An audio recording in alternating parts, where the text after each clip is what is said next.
Chapter 2. The New Job. The story of Karen and her brown envelope began in 1972 when she took a new job at a nuclear factory in Oklahoma.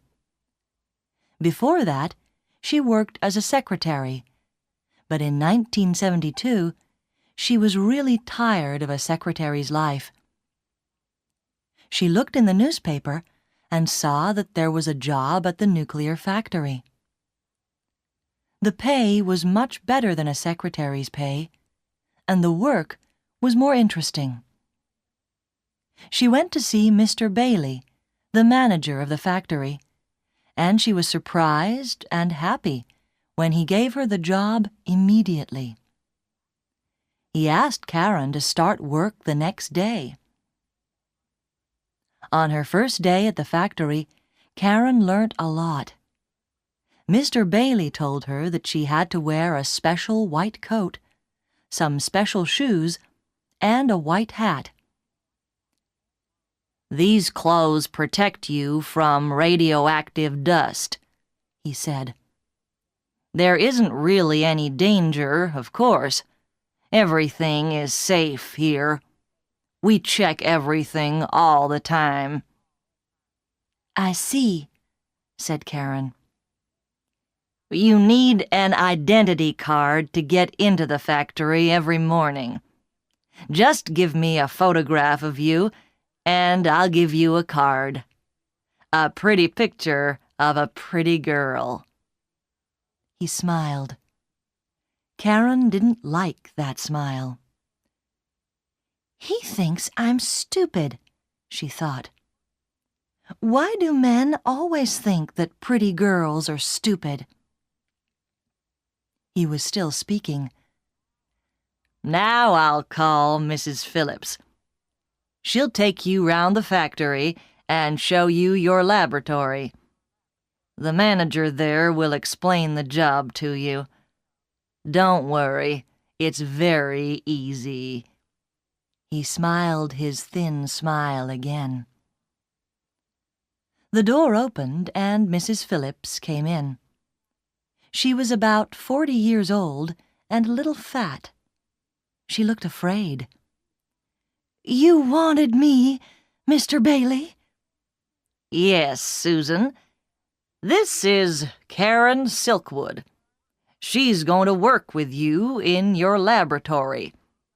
Could you take her around the factory and tell her about the work?" "Oh, I see. Of course, Mr. Bailey. Please follow me, Miss Silkwood." When the office door closed, Mrs. Phillips smiled at Karen and said, "That was lucky. Usually, if he calls me, he wants to shout at me about something. Please call me Susan. Can I call you Karen?" "Of course," said Karen. They walked down a long corridor with heavy doors on both sides. Susan opened one of the doors. "This is our laboratory." Karen saw 6 or 7 people in the room. They were all wearing white gloves, and their hands were inside a big glass box.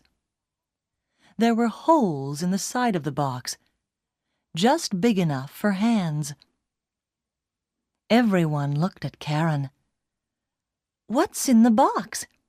Karen asked Susan. Everyone laughed. "Not chocolate," said one worker. "Or beer," said another.